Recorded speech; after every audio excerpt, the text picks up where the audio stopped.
DJ Kishan प्यारे DJ Kishan प्यारे प्यारे डीजे किशन प्यारे डीजे किशन प्यारे प्यारे प्यारे प्यारे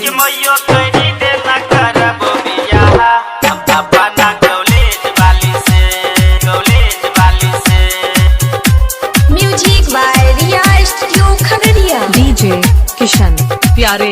डीजे ये मैयो करी देना करबो बियाह अपना कॉलेज वाली से हमर वो करे पटिकल छौ निगाह ये कोनिया कॉलेज वाली से ये मैयो करी देना करबो बियाह हम अपना कॉलेज वाली से हमर वो करे पटिकल छौ निगाह ये करबो कॉलेज वाली से हे गे माय मैनी जोन हे गे माय मैनी जोन हे गे माय कॉलेज वाली से ये मैयो करी देना करबो बियाह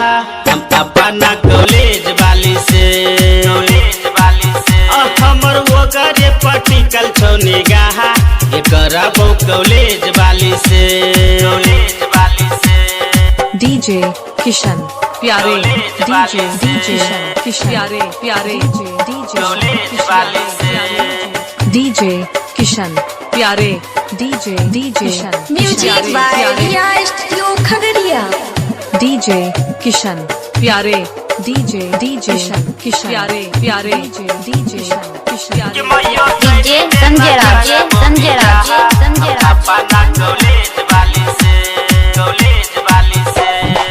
चौका चूल्ही अकोर ये नहीं देतो करतो घर के सब काम गे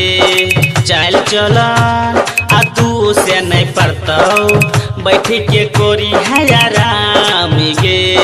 सेवा तो हर खूब करतो गे माई कोहियो नहीं तोड़ा से लड़तो गे छै बढ़िया वो कर विचार गे व्यवहार कहूँ बड़ी है से करल करी है बात ये कोनिया नॉलेज वाली से ये मैयो करी देना करबो बियाह हम अपना कॉलेज वाली से डीजे किशन प्यारे डीजे किशन प्यारे प्यारे डीजे किशन प्यारे डीजे किशन प्यारे प्यारे music by Riya studio Khagaria. DJ Kishan प्यारे डीजे किशन प्यारे प्यारे डीजे संजय राज अपना कॉलेज वाली से ओकरा एहन अमिलत नहीं कनिया कहै छियौ मम्मी मानी गे पोता पोती आ गोरा गोर होइतौ बदल जैतौ खानदान गे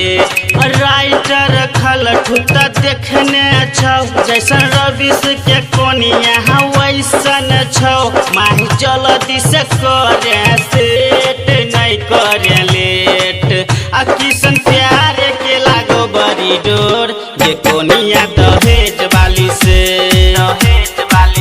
ये मैयो करी देना करबो बियाह हम अपना कॉलेज वाली से हे गे माय मैनी जोन हे गे माय मैनी जोन हे गे माय कॉलेज वाली से ये मैयो करी देना करबो बियाह हम अपना कॉलेज वाली से हमर वो करे पटिकल छौ निगाह ये करबो कॉलेज वाली से।